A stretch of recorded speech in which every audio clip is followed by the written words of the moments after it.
CKS learning series point of view. Sixth topic is restrict access to Kubernetes API. I am in a training linuxfoundation.org CKS examination syllabus. So cluster hardening, and first topic is restrict access to Kubernetes API. So basically in the Kubernetes API, say you have one deployment file which has some deployments and something service etc, and everything is in this file, and as a human user you will apply by using a kubectl. How you will apply? Basically you will be having a kubeconfig, and that kubeconfig internally it will have a cluster information and user information and user specific credentials, right? Then you will apply. First what happens, authentication phase will happen, means whoever is this requester, whether he has a valid access or not, it will check whether it's an entry. Second is the authorization. Once his access is okay, authorization, whether he authorized to perform the deployment. Say here in this secrets creation is there, then if he denied to the secrets, then by using ORBAC, then he will be denied. So this authorization phase happen. Then after that admission control will kick in. Admission control will check this particular request to be modified or it has to be validated. That will be done. And if you want authorization and admission control videos, you will refer to my video. I will give the link in the description. Then fourth step is etcd. So here, so basically before executing, these are the four different steps happens behind the scene. So here basically whenever you do, I have a 2-node Kubernetes cluster. Whenever you do kubectl get pod -a, means I want all pods from the all namespaces. What happens, it is this kubectl utility will trigger the API call, which is a get request, because it's a get. So it will trigger a get request to the API server and it will retrieve the result, right? So which is basically here I will kubectl proxy, I will do the proxy, and my kube API server is listening on 8001. So now I will go to the localhost 8001. This is all my API groups, right? So basically this is a Kubernetes API. Say for example, if I go API/v1, right? So in the bindings, right, API.v1 config maps, endpoints, right, events, pods, deployments, namespaces, all are comes under this, right? So basically, say if I say I will go to the new tab, right, and kubectl create namespace, say test. I will create a test namespace. kubectl run, I will run a pod called a web -image is say nginx. I wanted to run an image in test namespace, right? Now kubectl get pod -n test. It will be showing me one pod is created in the test namespace. Say if I kubectl get pod -n and test namespace, then it's showing me one pod. So I will go to the browser and here localhost API v1 /namespaces/ what is the namespace here? It's a test namespace, right? So test namespace, what I want from the test namespace is pods, right? So it gave me this result. So basically here if you look at these items, right, so basically here pod list API v1 namespaces test pod, right? It's a web pod, right? So basically here web pod, right?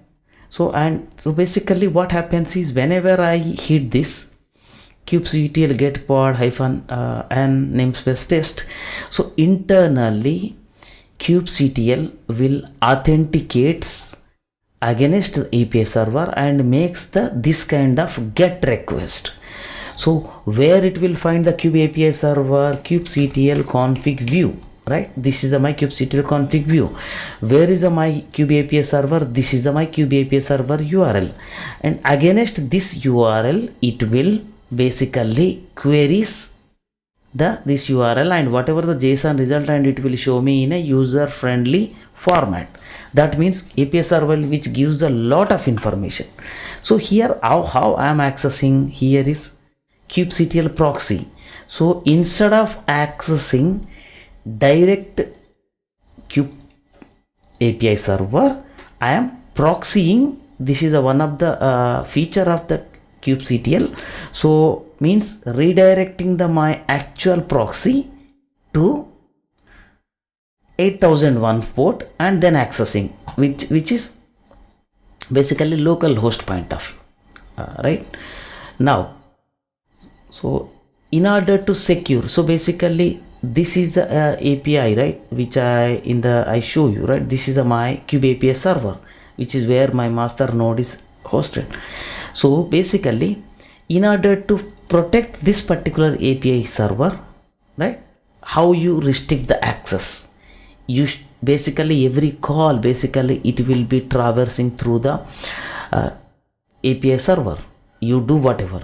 So there are two different ways. One is secure the API server, means whatever this API server, right, this API server, make it secure.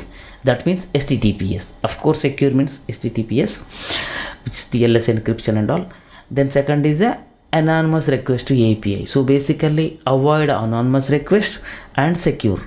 So here if you look at the, as I just now show, if I do the curl HTTP this one, and if I wanted to say this is my kube API server, right, say I'll copy, right, and here I'll go to my tab, right, I'll clear, I will do the curl HTTPS, right, and if I wanted to access the HTTPS, I need to pass the K. What happens? It is forbidden. Or else you copy this URL and go to the browser, enter here. What happens? It is showing me forbidden. So user system anonymous cannot get the path, means actual reason is a forbidden 403, right. 403 nothing but a client error, which is specific. Whoever is running this guy is not authorized, right. So now let's look further. First is the securing the API server. Here overall objective is, if you look at the main objective, restrict the access to Kubernetes API. So why we need to restrict first? So basically if you look at the my kube config view, right, currently I'm using as only one user as a Kubernetes admin, because since it's my single machine and I'm using as a one user. Say let's consider if it is an organization where hundreds of people are working, hundreds of people are connected to the kube API server and reporting, says support teams, engineering teams, right. So you will be creating a multiple users, right, like a here simple user and Kubernetes admin, right. This simple user is connected, admin connected, operations, like many people are connected, and everybody is running a kubectl command, and ultimately it will hit the API server. If this API server is not secured, here I have a 2 node cluster, right. If you look at here, this is my master node, these are the worker nodes. My master node IP is this 192.168.56.10, which is the master node, and master node is exposed with the 6443. So as per the Kubernetes documentation, API server is available on the 6443, which is on a HTTPS port, which is already secured, right. So but whereas security, Kubernetes security point of view, it's talking about it's restrict as much as possible. That's what its overall subject. So here if multiple users are getting connected, you must restrict by using HTTPS. So basically as per the documentation, API server comes with the 2 different HTTP ports, right, 2 different HTTP port. Of course API server is available on a HTTP port. If I go here, kubectl cluster info, right, my kubectl control plane is running on this HTTP URL, my core DNS is on this particular URL. So basically these two are running on the HTTP only, right? So by default Kubernetes API server is runs on a 2 different ports. So this is a cluster. First one is a localhost 8080. Same API server is available on 8080. What exactly? It is a insecure only for the localhost, and second one is a secured, which is currently we are using, right? So if it is 8080, what exactly it means? So say let's consider we are using a insecure HTTP port. Let's consider, right? Say we are pointing to 8080, which is on the master node, which where the kube API server. So what you will do is kubectl get pods or get a deployment or whatever the query you run. What happens is here there is no TLS because it's insecure, which does not require this guy, right? If I show you, right, cat my kubeconfig, right? See here, this is my cluster, and I am running as my current context is a Kubernetes admin, and what is the certificate I am passing in order to connect this kube API server? This is a client certificate, this is a client key data. Whereas another user, simple user, also connecting to my API server by using another token. Because this is admin guy, he has a separate certificate and simple user. So likewise my cluster users increase like anything, right? In that case I need to maintain a different role based access control, right? Here if it is a insecure, there is no TLS, there is no username, password, nothing. In that case what happens? It will skip the authentication and authorization phase. Basically what we have seen is in this slide, right? First is authentication, authorization, then admission, then etcd storage, right? So basically here, right, so when you run that, it will skip the AA phase. Directly it will go to the admission check and store in the etcd. That's the when you are using an insecure. But this is only recommended when you are working on the local host where everything is under the local and you wanted to test something, right? That's a. And the second way is the better approach, is the secured way, which is the recommended and currently by default is the secured, which is by using a 6443. How it will work? If it is a HTTPS, means you need to have a client certificate, right? Here as I show client certificate, I am connecting as admin and client has this certificate data and certificate key, right? And then in that case what happens? Authentication will happen, authorization will happen, and admission control check will happen, and then etcd storage. So 1 2 3 4, so 4. So basically these security checks, not for 3 levels of checks will happen. So this is the recommended approach and which is there in the documentation as well. So if you go to the GitHub page which is created by me, and under cluster hardening, restrict access to Kubernetes API, right, everything is there and the links are here, right? So you can just refer the Kubernetes official documentation and it's there.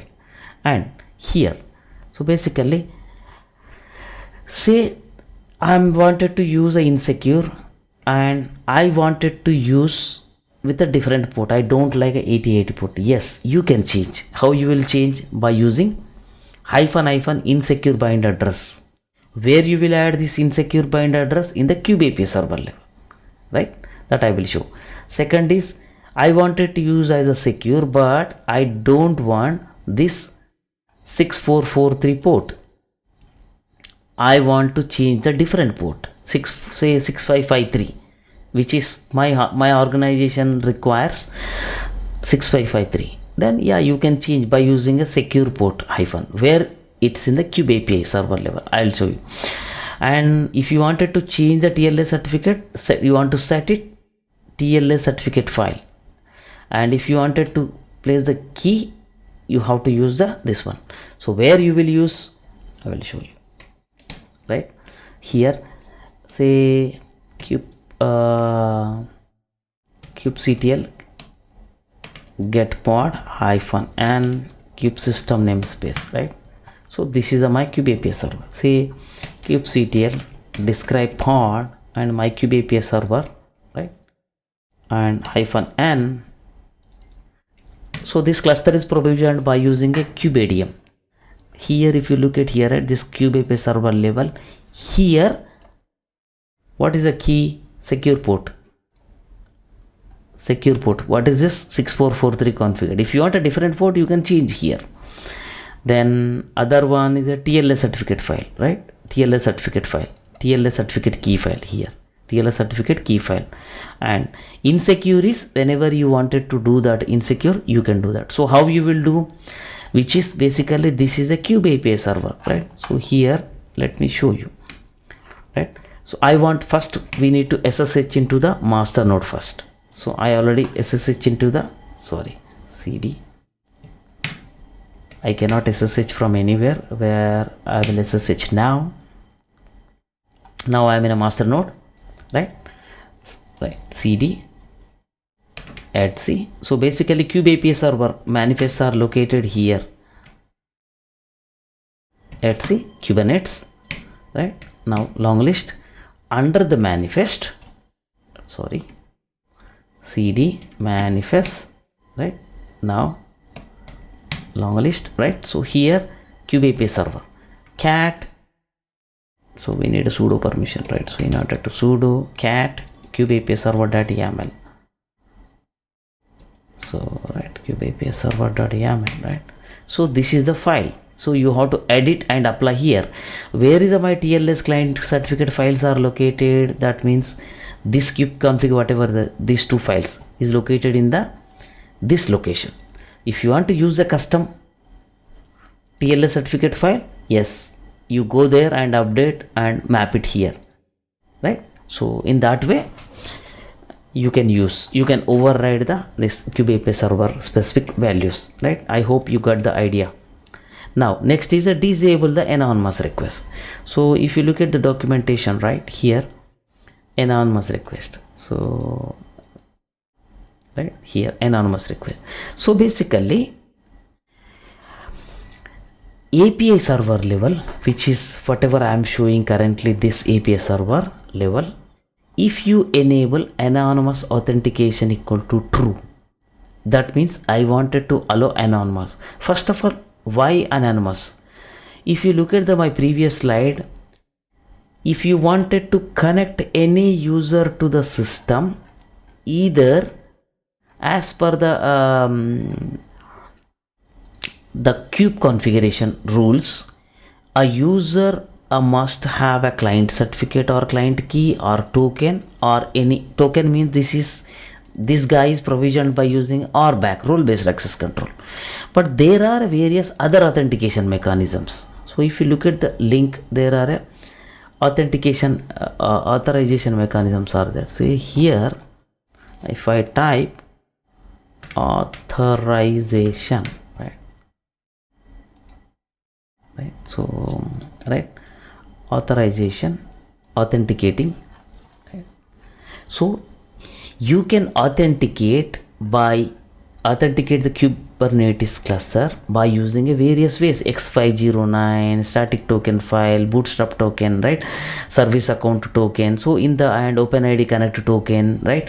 And there are many other ways you can connect to the kube API server, right? So but every authentication mechanism has a own way. Maybe you can refer this documentation. But here, if I wanted to allow anonymous authentication equal to true, basically other than API authentication methods are treated as an anonymous request. Means, say in my currently API server level, right? This is API server level. Anonymous is not enabled here, right? Say if I enable here, right, and whatever the Kubernetes authentication methods other than this method, system will consider as an anonymous request. How you will achieve that is by using a RBAC. How the RBAC means, if you want to know more about the RBAC, maybe please refer my another video. Here RBAC authorizers, basically RBAC or attribute based authorization mechanism when you use, then your user must be system.anonymous users. Here go to the authorization and RBAC authorization. If you scroll down, right,